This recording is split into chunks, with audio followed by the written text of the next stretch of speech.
اویس رضا مینوں ملیا نا کراچی، میں ہن گیا تے ایتھوں بعد میں گیا کراچی تے میں انہوں سلام نہیں سی لیندا، ویسے وہ مولویاں دے بارے کوئی اچھے نظریات نہیں سی رکھدا، تے میں اودے نال سلام نہیں لیا، کولوں لنگ گیا، پھر اٹھ کے آیا کہندا جی ہاتھ شات بڑا تھلے، میں کیتا ہور تھلیرے ہویا، چومیا میں آکھا گل سن، اے لے چادر، میں انہوں چادر دتی، میں آکھا گاڑے چ پا، وہ مولوی تے مولوی ہوندا، میں آکھا گاڑے چ پا، انہیں گاڑے چ پائی، میں آکھا میں تینوں پیسے بھی دے سکتا سی 100 روپے، لیکن میں تینوں چادر تاں دتی پہ حضور اپنے غلاماں نوں ثنا خانہ نوں چادر دیندے بھائی ساڈا کوئی ویر ہے نعت خانہ نال؟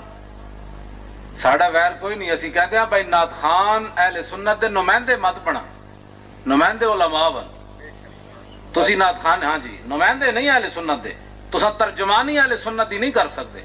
ترجمانی اہل سنت دی علماء کر سکتے بس۔ ہاں تسی نعتاں پڑھو لکھاں تو تساں ساڈے سر دا تاج ہو، لیکن تساں کہو کہ علماء تے پیر رکھ کے اسی اوتے چڑھیے، یہ نہیں ہو سکتا۔ تساں تے بابا ایک جھٹکا نہیں کٹ سکتے غیراں دا، ایک جھٹکا،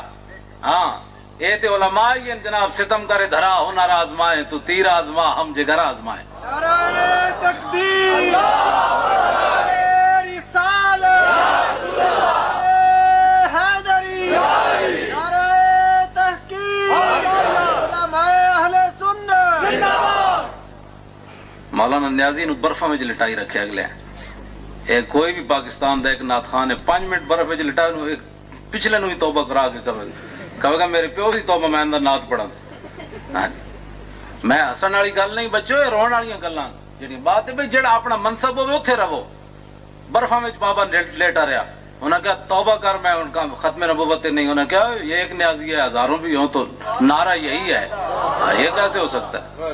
علامہ سید محمود احمد رضوی نو جناب قلعے لے جا کے انہوں نے ریڑھ دی ہڈی توڑ دیتی، ساری زندگی پاہج رہے بیچارے، آپ ٹی بی ہو گئی، لیکن اس کے باوجود علامہ سید محمود احمد رضوی اسی طرح دلیر رہے جس طرح آخر دم تک، جس طرح پہلے دن دلیر رہے۔ اس واسطے علماء دا ہی کام ہے، یہ ہور کسی دے واسطہ روک کوئی نہیں، جدو اوکھا ویڑا آوے تے نہ ہور دلیری آ جاندی۔